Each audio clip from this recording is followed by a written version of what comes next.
Isang mapagpalang umaga po sa bawat isa mga kapatid. Ako po'y nagagalak na tayo po muli sama-samang paumpisahan ng umaga na ito na salamat sa Panginoon. Sige po tayo po na tumayo mga kapatid. Marapaan po natin ang kapit sa inyo mga salamat sa iyo sa Panginoon. Kaya po mga nalawag ko yung biyaya, kasi po ko niya ito. Hindi ko na sa akin. Gusto ko sa kasalamat sa umaga ng mga wala namin ang makikita. Ay, bago tayo mag-sustenta ng Panginoon, hindi natin magsarapan na ito sa ating Panginoon. Gamitin natin yung pag-isa sa pagkakaroon na ikaw ni Panginoon ang ating pag-gusto.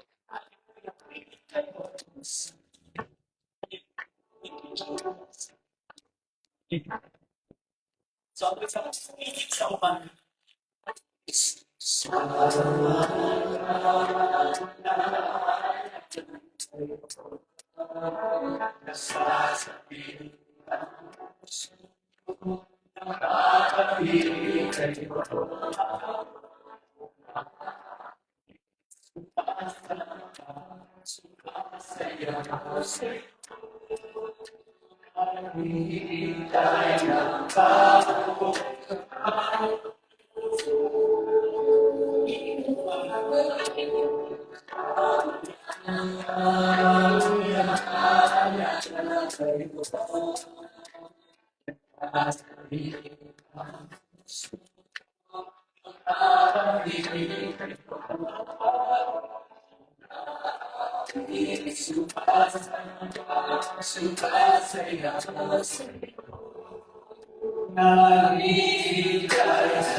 Salamat po sa umagang dito sa panibagong umaga, sa panibagong biyaya, Panginoon. Ito'y ebidensya, Panginoon, na kayo mabiyaya ng Diyos.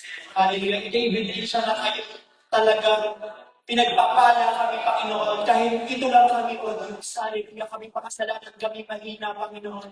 Dahil lamang sa inyong presensya, kayo ang pinagbubulan ng aming kalakasan. Maraming salamat sa umagang ito. Diyos, nakikinig mga salita, Panginoon. Tapos sa salungan namin yung umagang ito ay maging magpapala sa mga bawat sa amin, Panginoon. At matala namin, Panginoon, hanggang sa matapos ang mga palagi namin dito, Panginoon, sa lugar na ito. Hindi ko ngayon, dahil ang pangalan nito, at sa akin ko na lang na may pagkasalamat sa pangalan ng Jesus ang lahat dito sa amin ang Amen. Ay, natin isang presensya ng Diyos at pasaluhan po natin ang salita ng Panginoon sa pumunan na po ng ating pastor, Pastor Miguel Mazareno.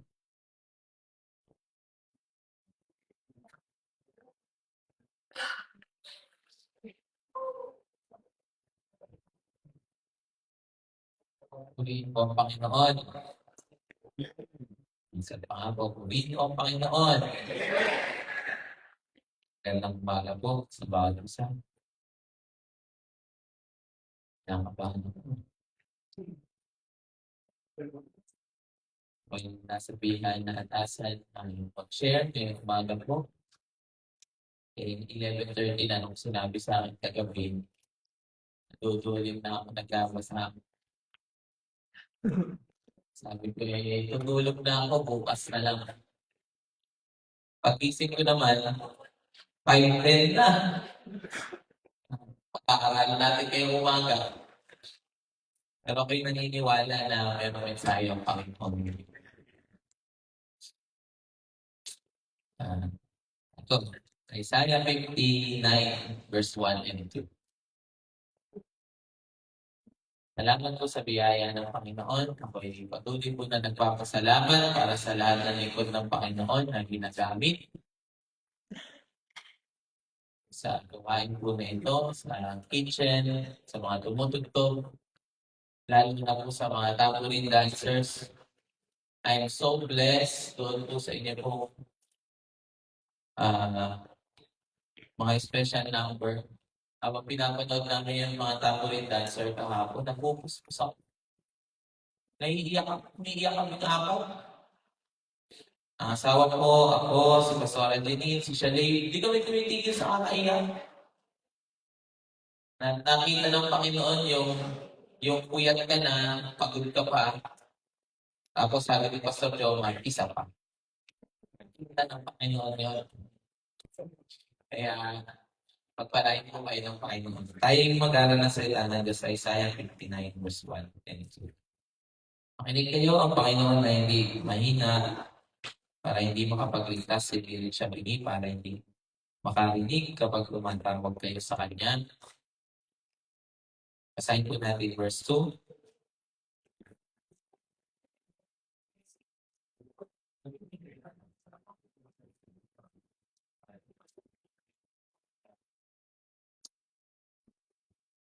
Ulitin ko po, ang inyong mga kasalanan ang siyang naglayo sa inyo sa Diyos. At iyan ang dahilan kung bakit hindi kayo nilalikuran at ayaw lang makinig sa inyong mga dalangin. Tayo po yung madalangin. Lord, help us, guidance, Spirit. Lalo pong umawa ka namin po pagkaunawaan ka naman patungkol sa panalangin at makikipag-usap po sa inyo. Salamat po, Ama, sa pangalan ni Jesus. Amen. Humingi po ako agad ng paumanhin po. Dahan-dahan na po tayo. Bigay niyo po ng 15 minutes. Dito makikita po natin na hindi daw siya mahina, hindi daw maiksi ang kamay ng Panginoon. At hindi din daw siya pingi. May dahilan kung bakit yung mga panalangin ng mga tao ay parang hindi nakakarating sa langit. Para bang pumapos, hindi umabot sa trono ng Diyos.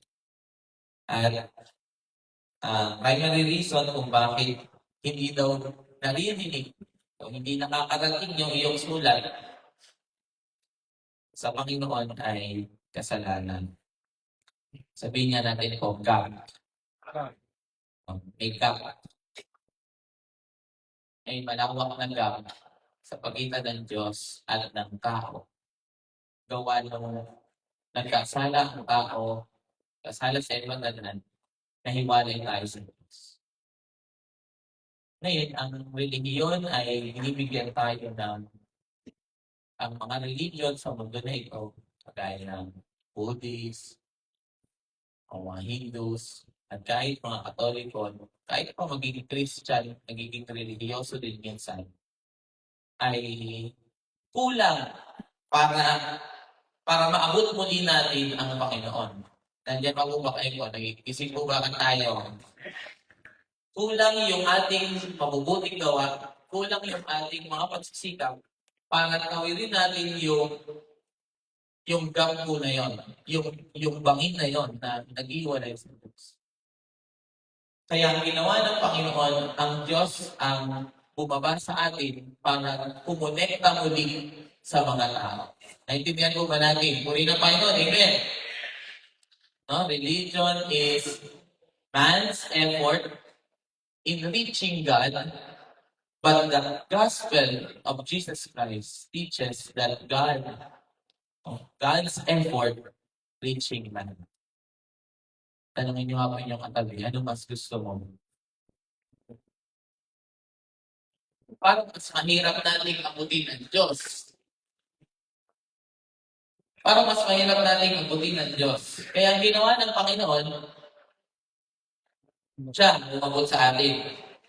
Amen. Alam ka natin kung ba yung message? It's God.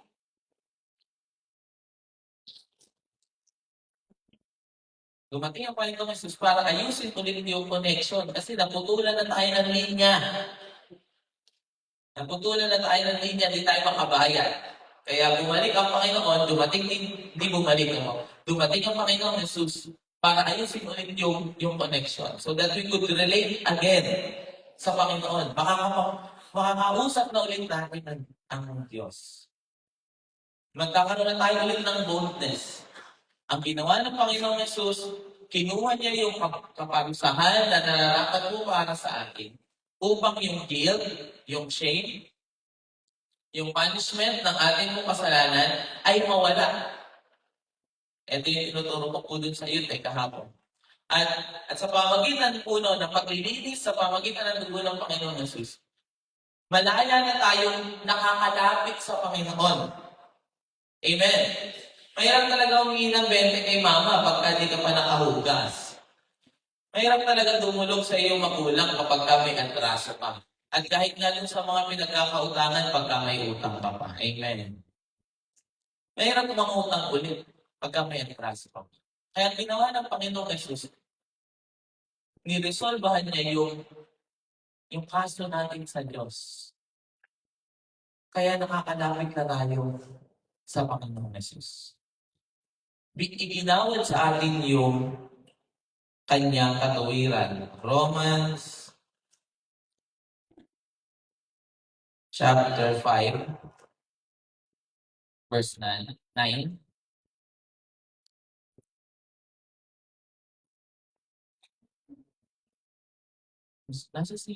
Nandiyan po kasi Pastora Never. Kinakabahan ako pagka di siya nakikita eh. Sabi dito, at ngayon, itinuturing na tayong matuwid sa pamamagitan ng dugo ni Kristo. Basahin po natin. Tiyak na maliligtas tayo. Verse 9, verse 10.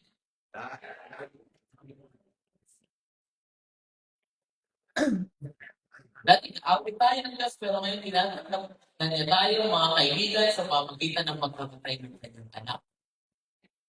Meron na tayong maganda, tiyak na iniligtas na tayo sa kapagusahan sa pamamagitan ng buhay ni Kristo. Verse 11 po.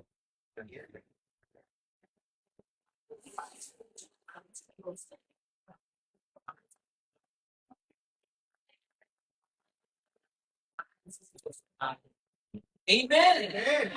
Praise God! Eh, ba't hindi na lang ako patawarin ng Diyos? O kaya, kalimutan na lang ng Diyos yung ginawa ko. Ang dahilan po ay dahil ang Panginoon ay matuwid na hukom. Hindi niya pwedeng palayain yung may ginawang kasalanan at parusahan yung walang kasalanan. Naintindihan mo ba natin po? Pero ang Panginoong Yesus ay binangko sa krus kahit na wala siyang kasalanan. Nagkaroon ng pagpapalit. Yung dapat sa atin ay napunta sa Panginoong Yesus. At yung para sa Panginoong Yesus ay ibinigay niya po sa atin. That is what we call the righteousness of God. Yung patuwiran na nagmumula sa Panginoon. Kaya ngayon, sinasabi ng Hebreo na makakalapit na tayo sa Kanya. Hebreo chapter 4 verse 15 nga po muna tayo. Gising pa po ba tayo? 15. Sabi dyan, nadarama ng ating punong pari ang lahat ng kahinaan natin dahil naranasan din niya ang lahat ng pagsubok na dumarating sa atin. Pero hindi siya nagkasala. No, we do not have a high priest that is not touched of our infirmities. Sobrang naiintindihan ka ng Panginoong Yesus. Pagka wala ka ng malapitan at pagka walang tao na tumutulong sa'yo dahil naging tao din siya. Sobrang ang hirap ng kalagayan ng pakiramdam niya nung siya ay umalis sa langit. At nakisama sa atin. Siya may prayer life siya. Eh pagka nakikita niya yung mga tao na hindi ba nakakakonekta sa Diyos. Marahil yun yung nagiging motivation ng Panginoong Jesus. Ibalik yung mga tao sa Diyos. Para yung templo ng Panginoon ay maging templong dananingan. At verse 16 sabi mo sa verse 16, huwag tayo magkatawiling lumapit sa trono ng maawaing Diyos para matanggap natin awa at biyaya ang makakatulong sa atin. No, huwag ka mag-hesitate. Makakalapit ka na. Okay na kayo ng Panginoon. Ang sabi kanina sa Roma, maayos na ulit yung relasyon natin sa Panginoon. Praise God. Amen. Alam niyo po, yung righteousness natin, ang ibig sabihin ng righteousness is the right to stand in the presence of God. Dahil ang Diyos ay banal, matuwid, walang bahid ng dungis, nakatira siya sa liwanag, tayo na may karumihan ay hindi makakapag-approach sa Kanya kasi kamamatay natin yung kabanalan ng Diyos. Kaya ang ginawa sa atin ng Panginoon, He gave us His Son para linisin yung ating mga budhi, yung ating pong isipan, yung ating pong nakaraan, para sa kapatawaran natin upang makalapit tayo malaya sa Panginoon. Naintindihan mo ba natin po? Ibig sabihin, yung karapatan kong lumapit sa Diyos ay hindi nakabase sa kung ano ang aking ginawa. At wala makakapigil sa'yo kasi sasabihin ng kaaway, huwag ka muna mag-pray, may atraso ka pa. Huwag kang lumapit sa Panginoon kasi makasalanan na di ka niya pakikinggan. Hindi, Satanas. Nagkakamali ka. Tinubos ako ng dugo ng ating Panginoon. Amen? Yung karapatan natin na tumayo sa presensya ng Panginoon ay hindi dahil sa matuwid ka. Yung karapatan natin na tumayo sa presensya at lumapit sa Panginoon ay dahil sa tinawag ka. Kaya Joseph, halika ko yan. Halika ko yan. Naintindihan mo ba natin? Kaya siya lumapit sa akin. Kaya po siya tumayo po dito dahil tinawag mo po siya. Kasi kung pupunta lang siya dito ngayon habang nagsasalita ako, ba't nandito ka? Speaker ka ba? Naintindihan mo ba natin po? Ang dahilan kung ba't nakakalapit na tayo sa Panginoon, hindi dahil sa may karapatan akong lumapit sa Diyos. Kaya ako nakakalapit sa Diyos. Kasi tawag niya ako. Wow! Amen! Kaya ako pwede kong lumapit. Kasi tatanungin ka ni Satanas eh. O, ba't nalapit ka sa Diyos? Tinawag ako eh. Binuksan yung pintuan eh. Inayos ni Jesus eh. Mapapasal mo. Tapos sila natin. Pinala niyo ako. Hindi ko matatapos hanggang sa magpapatawag na tayo ng nagpapulpit ay nakalimutan ko. Hebrew chapter 9. Tatapusin ko na. Ngayon mo ko. Naintindihan po ba natin po? Na kaya po, mga kanapin. Alam mo yung mga tao sasabihin, bakit ka nalapit? Eh, makasalanan na ka. Ba't ka nalapit? Sa Panginoon, ba't ka mag-pray? Wala kang karapatan. Sabi ko sa kanya, wala ka lang karapatan. Kaya nga ang tawag dito, biyaya. We can approach the throne of grace. Dahil sa Panginoon Jesus. Ngayon, naiintindihan natin kung bakit sinabi ng Panginoon Jesus sa John 13:14, sabi, 13 and 14, sabi doon, pagka nalapit kayo sa Ama, hilingin niyo sa aking pangalan. Naiintindihan na natin ngayon. No? Kasi hindi na tayo napapakinggan ng Panginoon kung sa ating po track record. Tinutugon tayo dahil sa ating connection sa Panginoon Jesus. Diyan sa chapter 9, nabanggit ko ito ng Jonan.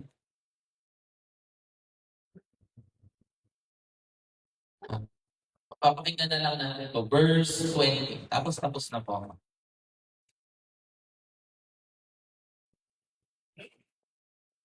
Praise the Lord. Tapos na. Sabi niya, at sinabi niya, ito ang dugong nagpapatibay sa kasunduan, binigay at pinatupad sa inyo ng Diyos. And then, nagbabasa po ba tayo? 21. May silang titiyan ang luto at doon ng sambahan. Lahat ng bagay yung ang ginagamit sa pagsamba. Yes. Ayon sa kautusan, nililinis ang pamagitan ng tukod ang halos lahat bagay na ginagamit sa pagsamba. Walang pagbubuhos ng dugo, palaging napatawanan. O parang yung dugo na inosente ng ating Panginoon, yung humigop ng ating mga kasalanan. Para linisin po tayo. At pagdahil ang dugo na yan, kasi noong unang panahon ko, pagka nagko-confess sila ng kasalanan, kumukuha sila ng tupa, kasi pinapatong po nila yung kamay nila din sa tupa. Ang nilalagay sila nun, lumilipat dun sa inosenteng tupa, yung kasalanan. Tapos, igilitan yung tupa, mamamatay siya. So, yung walang kasalanan ng tupa ay namamatay dahil sa matigas ng ulo ng tao. Ganon din ang Panginoong Jesus. Wala naman siyang kasalanan pero siya yung namatay. Verse 23. Kaya kailangan linisin sa pamagitan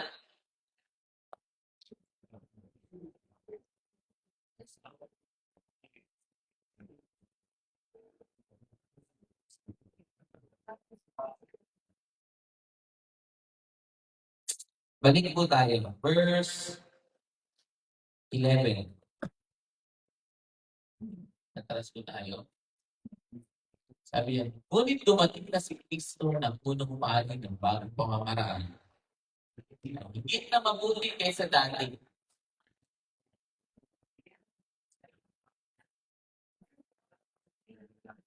Bakit? Kasi noong unang panahon na pagka naghahanap sila ng tupa, hindi daw nanilinis yung kanilang puso. Taon-taon naaalala pa rin nila yung kasalanan po nila. Kaya imbis na parang malinisan sila ng dugo ng mga hayop, hindi para sila nagiging malinis sa pamamagitan ng tuloy po natin, verse 12. Minsan na pumasok si Kristo sa pinakabalan na lugar at hindi dugo ng kambing o kuya ng dalan niya, kundi ang sarili niya dugo.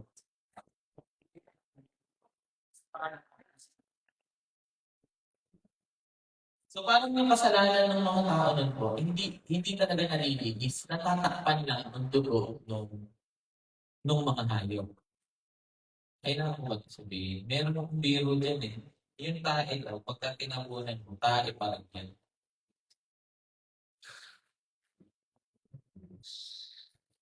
Tae parang nandun pa rin yun eh.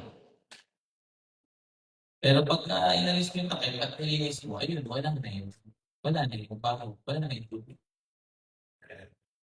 Yung ginawa sa ating ng Panginoon, hindi niya lang tinakluban yung kasalanan natin para maka-approach tayo sa Panginoon.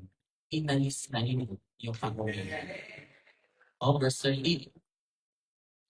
Ayos sa kautusan, hindi tinuturing na marumi ang isang tao. Pinakailangan para naglilinis. 40. Kung nakakalinis ang mga ito, basahin natin. Ilalo na ang dugo ni Kristo sa pamamagitan ng kailangang gagawin ng Espiritu. Itinalay ni Kristo ang sarili niya bilang handog na walang kapintasan sa Diyos. Ang dugo niya ang nilinis sa puso at isipan. At yun ang dahilan kung bakit nakakapaglingkod na tayo sa Panginoon. Kung bakit nakakapag-pray na tayo, kung bakit nakakasamba na tayo sa Panginoon. Dahil sa ginawa, dahil sa dugo ng ating pong Panginoong Jesus. Amen? The power of the blood of Jesus.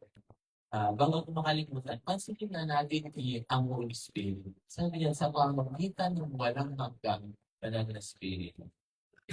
Ibig sabihin, nung nagkatawang-tao ang Panginoong Jesus, dumating din siya dun sa point ng kanyang paglilingkod sa Ama at pagsunod sa kalooban na yung kanyang pagiging tao ay nahirapan po siya. Nahirapan siya. Nakaramdaw siya ng tao. Hahagupitin ako, papango ako sa krus, susuntukin, pagtatawanan, huhubaran nila ako, tuturuan nila ako. Sabi ng Panginoong Jesus, Ama, kung maaari po, alis niyo po sa akin itong mga pagdurusa na ito. Yun yung unang prayer. Yung pangalawang prayer, ngunit ang kalooban niyo po ang masunod, hindi yung kalooban. Ano yung pinakinggang panalangin ng Panginoon, ng Ama? Yung una o yung pangalawa? Ibig sabihin, meron pa ng panalangin ng Panginoon na hindi tinubod. Kasi kung tinubod ng Panginoon, yung panalangin ng kanyang anak na una, wala tayong kaligtasan. Yun ang dahilan kung bakit minsan pagka nag-approach ka sa Panginoon, hindi lahat ng panalangin natin tinutugon ng Diyos. Sabi mo nga sa katabi, hindi mo alam ang hinihingi mo. Gusto mo ng bagong girlfriend, ng bagong boyfriend. Kung gusto mo ng katahimikan ngayon, 2026, huwag ka muna mag-pray. Hindi mo alam na. Ang sabihin mo lang, ano yung kalooban? Ano ang kalooban mo? Yung makinis.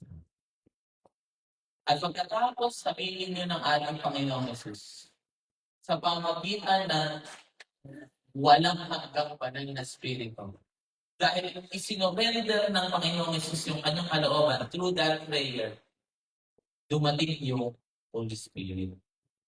Somehow it attracts the power of God kapag inaamin natin na mahina ng Panginoon. Somehow, pagka nagpe-pray tayo, sinasabi natin, Ama, di ko na matiis ito, masusuntok ko na ito. Aminin mo lang, pero kung sabihin, bigyan niyo lang ako ng kayong tulong.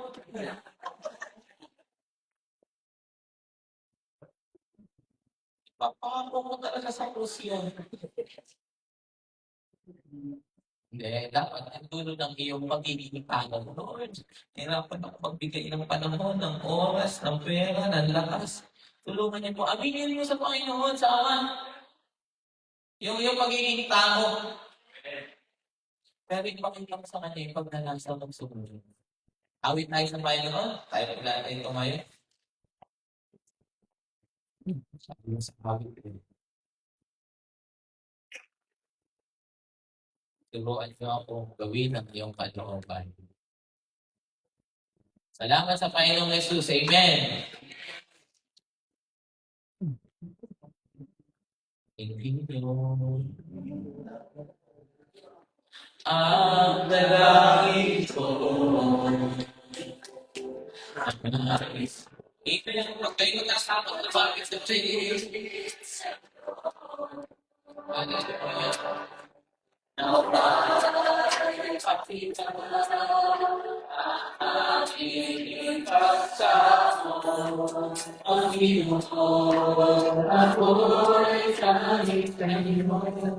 Wala tingin mo.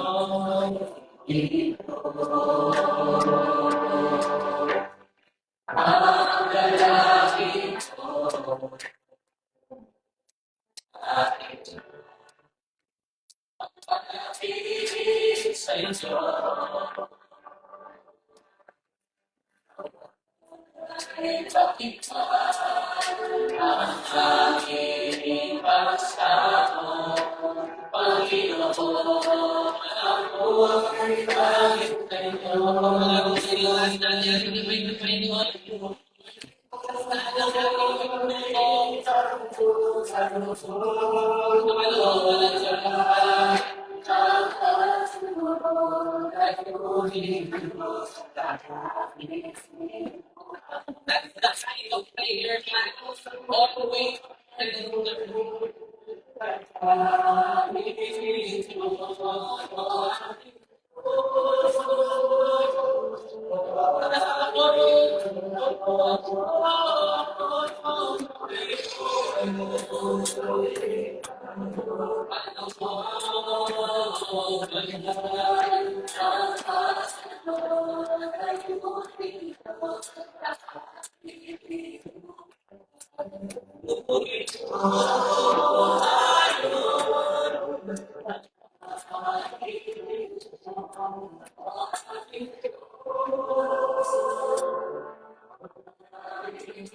Sa mas matahan na pag-awit, awitin po natin.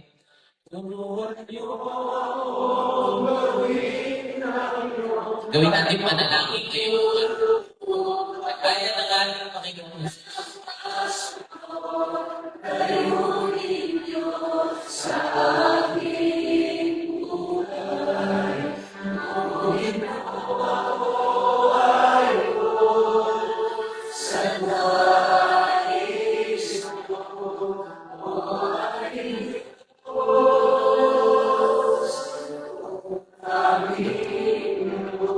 Paano nung sinungo ng ating Panginoong Jesus yung kanyang buhay, nabuksan yung kaligtasan para sa maraming tao.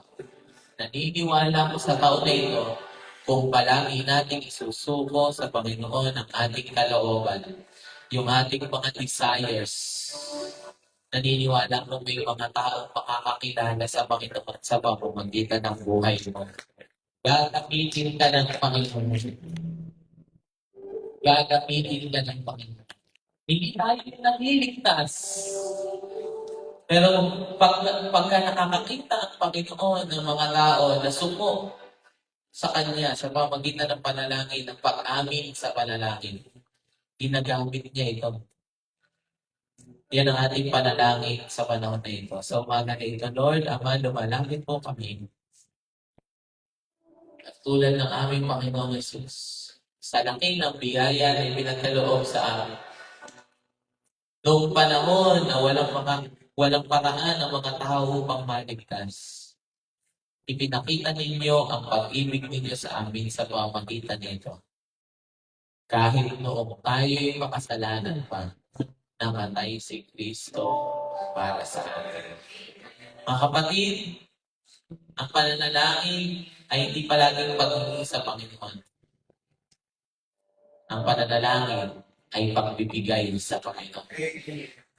Ng kalooban natin, ng oras po natin. Kaya Panginoon, sa oras po na ito, muli ka natin taas yung ating kamay. Lord, build the altar of prayer sa aking po mga kapatid na narito. Give them grace to pray, to fast, Panginoon, and to devote themselves, Panginoon, sa mga salita po ninyo. Danayin ko po, Panginoon, empower niyo po, Panginoon, yung amin pong personal devotion, yung aking po mga quiet moments, Panginoon, in your presence. Muli ninyong duhayin yung pagising ng madaling araw, o yung pagpupuyat ng gabi, o yung pakikinig sa inyo kahit nasa trabaho. Kayo, Panginoon, ang patuloy, Panginoon, na magbigay ng biyaya sa aking mga kapatid na narito. Upang patuloy kaming kapaglingkod po sa inyo at magawa po namin, Panginoon, yung kalooban po ninyo, yung misyon na iniatak niyo po sa harapan po namin. Salamat po sa inyo, Panginoon. Ito po aming lalaki sa matamis sa pangalan ng aming Panginoong Jesus. Ang natin magsabi ng Amen.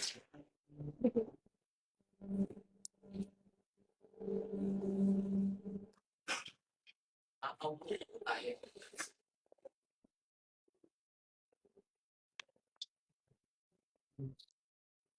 Tayo na ba? Yung dapat po tayo sa group devotion. So, katulad ng ginawa namin kanapon. Ay, yun po yung gagawin natin group devotion. Sure, I just Um,